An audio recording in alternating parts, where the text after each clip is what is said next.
ساستك العباقرة اللي قاعدين هسه أيضا يريدون هم يكتبون الصفحة القادمة من مستقبل العراق، كلهم منحنين أمام قطاع الطرق والسفلة اللي قاعدين بالمطعم التركي. الكل يعرف أنهم خمارة قمارة لواطة، المخدرات والكحول والزنا ليل نهار عندهم بالمطعم التركي. ومع ذلك لأنه جماعتنا يشعرون بالدونية والقذارة والظلم، لأنهم مذنبين حقيقيين، لا يستطيع أحد منهم أن يرفع رأسه أمام هؤلاء. رسائل خفية تروح للمطعم التركي وغيره: دخيلكم احنا وياكم، عيب عليكم وعلى عمايمكم يا سفلة، وعلى شواربكم، وعلى تاريخكم بحزب الدعوة وغيره. والله العلي العظيم قطعوا قلبي.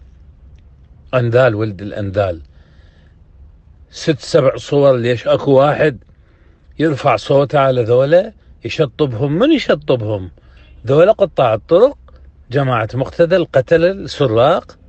ما يصير. هذه التغريدة كانت عبارة عن جرعة كسر لحاجز الخوف والرعب اللي انتاب ربعنا، اللي مثل ما طيح حو حظنا راح يطيحون حظنا أكثر. طاح حظنا بيهم وراح يطيحون حظنا بهذول بقطاع الطرق. إذا كنت من المتابعين الجدد اشترك الآن في القناة ليصلك الجديد مع تفعيل الجرس، ولا تنسوا دعم المقطع بلايك.